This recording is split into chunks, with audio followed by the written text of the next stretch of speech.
जय हिंद। आज हम घड़ी का पार्ट 2 लेके आए हैं। इससे पहले कि हमारी वीडियो शुरू हो, आप लाइक शेयर सब्सक्राइब करना ना भूलें। हम इससे पहले कि पार्ट 1 बना चुके हैं, अगर जो उनको नहीं देखे हो वह पार्ट 1 पहले जाके देख लेंगे, फिर ये पार्ट 2 देखेंगे, फिर ज़्यादा मजा आएगा। चलते हैं कि ये घड़ी की कुछ सवाल हैं जिसमें आज हम तीसरे टाइप की अगर सवाल आज हम बताने वाले हैं।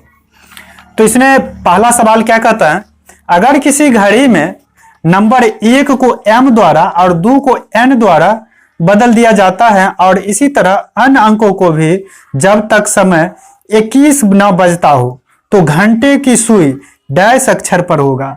अगर ये कहा जाता है कि 1 को हम m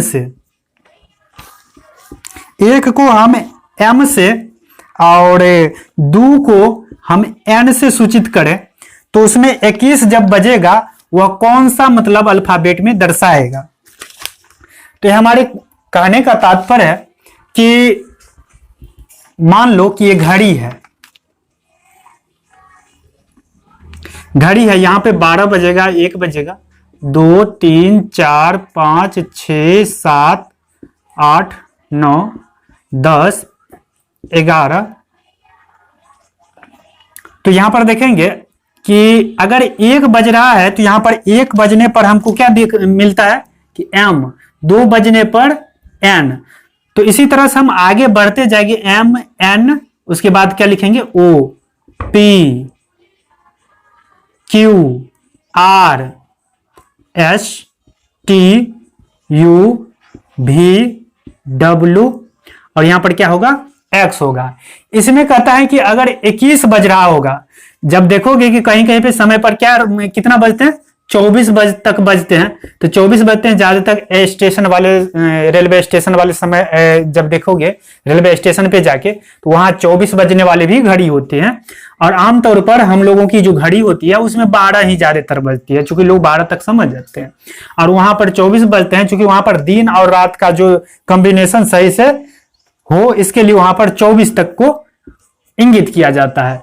तो इसमें इसी तरह से कहते हैं कि अगर 21 बजता होगा तो 21 बजने का तात्पर्य है कि 21 जब बजेगा, यहां पर अगर 12 बज रहा है तो 12 के बाद क्या बजेगा, 13 14 15 16 17 18 19 20 21। 21 बजने का तात्पर्य है कि हमारे जो 21 जो अगर समय दिखा रहा होगा तो उसमें 9 बजता होगा। अगर 12 घंटे वाले जो घड़ी होगा उसमें कितना बजता होगा, 9 बजता होगा। अगर 9 बजता होगा तो वह जो घंटे वाली जो सुई होगा वह किस अल्फाबेट पे होगा, यू वाले पे होगा। कहां पे होगा, यू वाले पर होगा। इस तरह के भी सवाल पूछे जाते हैं। तो इस छोटे मोटे सवालों को छोड़ते हुए हम थोड़ा इससे आगे बढ़ते हैं।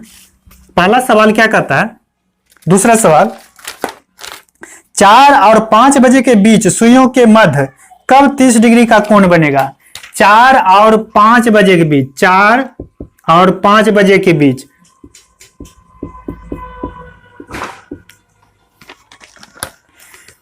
सुइयों के मध्य कब 30 डिग्री का कोण बनेगा। इस दोनों के बीच कब 30 डिग्री का कोण बनेगा। हम आपको पार्ट 1 में समझा चुके हैं कि अगर 1 मिनट, जो मिनट से मिनट के बीच में जो डिग्री का कोण बनते हैं वह कितने डिग्री का, 6 डिग्री का कोण बनते हैं। अर्थात 1 मिनट में जो है हमारे 6 डिग्री का कोण बना जाते हैं। उसी तरह से हम ये भी बोल चुके हैं कि 5 मिनट में ये कितने डिग्री का कोण बना जाते हैं, 30 डिग्री का कोण बना जाते हैं।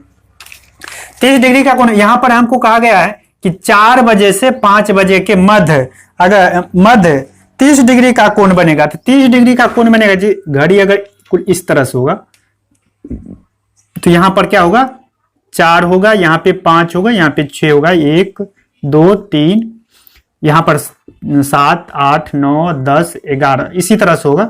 तो इसमें कहता है कि 4 और 5 के मध्य, 4 और 5 के मध्य जो है कितना, 30 डिग्री का कोण कब बनेगा। यहां देखते हैं, अगर 4 पर यहां पर था तो फिर अगर घड़ी जो चलना शुरू किया होगा तभी तो 5 बजा होगा। तो इससे पहले क्या बजता होगा, 4 बजता होगा। तो आइए हम एक फॉर्मूला बता देते हैं, लेकिन फॉर्मूला के बाद हम इसको एक छोटा सा ट्रिक भी बताएंगे, केवल और देखकर ही इसको केवल एक बार देख करके, ऑप्शन देख करके ही आप सवाल को टिक कर सकते हैं। लेकिन सबसे पहले इसको फॉर्मूला से हम हल करते हैं। अगर फॉर्मूला की बात करें तो m बराबर होता है 2/11 H1 into 30 minus plus theta. हम कल भी बता चुके हैं कि m का अर्थ होता है मिनट, h का मतलब घंटा होता है और ये हमारे फॉर्मूला में दिया हुआ है। थीटा का मतलब कोण से होता है। अगर इन दोनों के बीच में अगर 30 डिग्री का कोण बनता है तो हम यहां पर क्या लिखेंगे 30 डिग्री। जैसे कि इसको हम थोड़ा मिटा लेते हैं। ये तो समझ चुके होंगे, इसी का हम उपयोग आगे देखते हैं करके।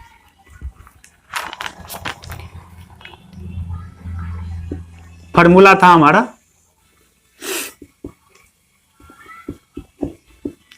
H1 इंटू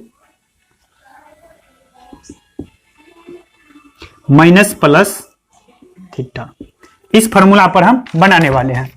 तो m का मतलब मिनट और h का मतलब घंटा होता है। यहां पर देखते हैं कि 11/2 दिया हुआ है, 11/2 लिख लेंगे। घंटा में पहली घंटा क्या है, फर्स्ट आवर। यहाँ पर H1 लिखा हुआ है तो पहली घंटा, तो यहाँ पर पहला क्या है 4, पहला 4 है तो यहाँ पर 4 लिखते हैं गुने 30। अगर पहले एक को लिखते हैं फिर दूसरा पर, यहाँ पर चूंकि दो ऑप्शन बन सकते हैं, दो आंसर इसके आ सकते हैं। जैसे कि माइनस प्लस है, चलो पहले प्लस ले लेते हैं। 30 डिग्री का कोण बनाता है तो 30 डिग्री लिख लेते हैं। गुना करने पर है 4 × 12 और 3 15 मतलब 150 और 2/11 गुना करेंगे कितना होगा 300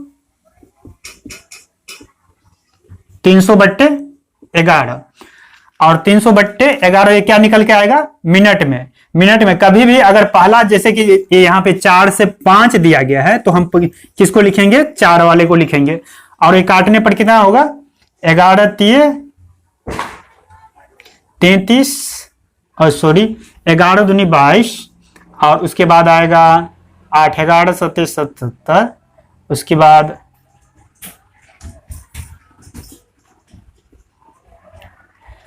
इतना आएगा। और पहला जो होगा घंटा वो यहां पर लिख लेंगे, अर्थात 4:27 इतना मिनट में 27.13/11 में ये हमारे कितना 30 डिग्री का कोण बनाएगा। ये तो इसका पहला आंसर हो गया। इसका एक और आंसर बनेगा, क्योंकि यहां पर हमने क्या लेकर बनाया है, केवल प्लस लेके बनाया है। एक माइनस में भी इसी तरह से बनेगा।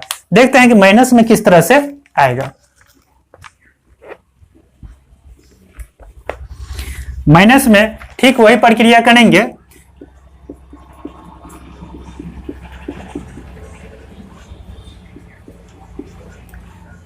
माइनस वाले में माइनस लेंगे और ठीक उसी तरह से हम लिखेंगे जिस तरह से हमने इससे पहले लिखे। जैसे कि 11/2 यहां पे 4 घंटा पहले वाला था तो 4 बज रहा था तो 4 लिखेंगे गुने 30।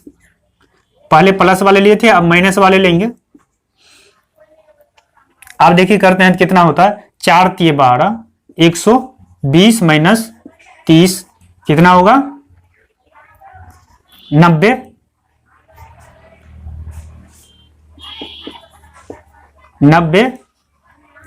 और ये 2/11 कितना हो गया 18 180/11। अब काटने के बाद आएगा 4:180/11। इसको हम काट के भी लिख सकते हैं और ऐसे भी लिख सकते हैं। ये भी हमारा इसका ऑप्शन आंसर होगा। क्या होगा, ये भी हमारे आंसर होगा। तीसरा सवाल पे चलते हैं। तीसरा सवाल है कि 6 और 7 बजे के बीच किस समय घड़ी की सुई एक साथ होगी। 6 और 7 के बीच जब घड़ी की सुई कब एक साथ होगी 6 और 7 में।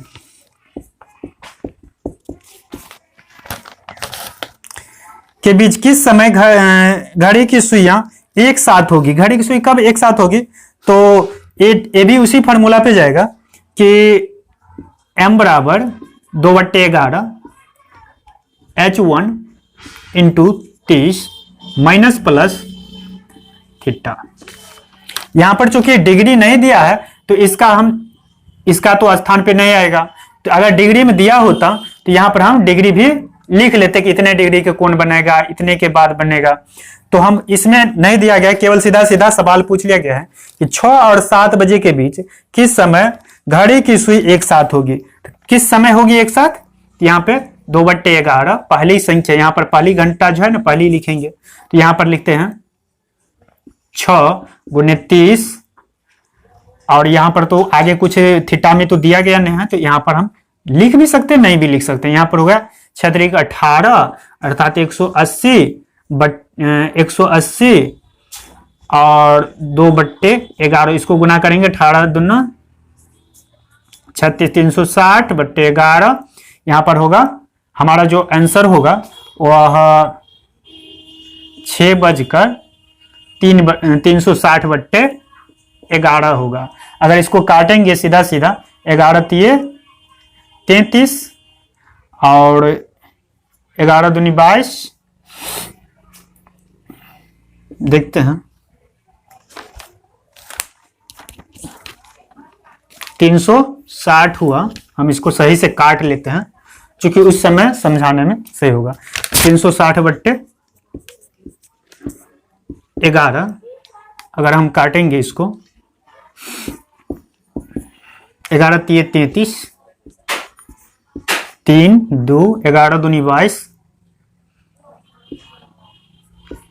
8 आया 32.8/11 और इसका सही आंसर होगा 6:32.8/11 इसका आंसर होगा।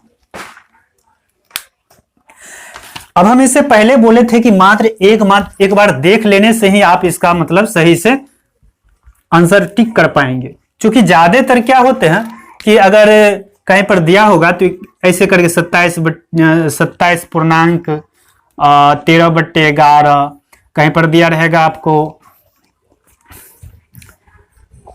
9.1/2 कहीं पर दिया रहेगा आपका 5.5/6 कुछ इसी तरह से। तो इसमें एक चीज देखते हैं कि लास्ट वाले जो अंक होते हैं ना वह जुड़कर इकाई के स्थान पर 0 हमें प्रदान कर जाते हैं। क्या करते हैं? 0 हमें देके जाते हैं। तो जिस भी ऑप्शन का लास्ट वाले इन दो पहली लास्ट वाले जो देखेंगे इसका अगर जोड़ने के बाद वो हमें इकाई के स्थान पर 0 अगर देके जाते हैं तो अर्थात वही ज्यादातर आंसर होने की चांस हमारी बनी रहेगी। जैसे कि अगर इसका हम इकाई स्थान का जोड़े 7 और 3 10 हो गया तो 10 का मतलब फिर इकाई स्थान पर क्या आते हैं 0 अर्थात 0 देके गया तो इसका ज्यादा उसमें आंसर सही होने का चांस है। यहां पर भी देखते हैं कि 9 है और यहां पर 1 है। अगर 9 और 1 को जोड़ेंगे तो कितना आएगा 10 आएगा। 10 और इकाई स्थान पर 0 आया तो इसका हमें ज्यादा आंसर सही होने के चांस है। फिर इसी तरह से 5 और 5 है 10 है तो यह 0 देके इकाई स्थान पर 0 आया तो यह हमारा क्या होगा इसी का आंसर हो जाएगा। ज्यादातर अगर एग्जाम में इसी तरह से आपका मतलब क्वेश्चन ऑप्शन छांटने का एक मौका हो सकते हैं कि आप ऑप्शन को छांट सकते हैं और छांट के बना सकते हैं। अगर 4 ऑप्शन में किसी एक का भी इस तरह से अगर मिल जाता हो तो वह क्या होगा हमारे ज्यादातर वह सही होने की चांस होगी। हम उम्मीद करते हैं कि हमारा वीडियो आपको समझ में आया होगा। हमारे जो सवाल जितने भी हल किए हैं वो समझ में आया होगा। और किसी परेशानी के लिए आप कमेंट बॉक्स में कमेंट कर सकते हैं। तब तक के लिए जय हिंद।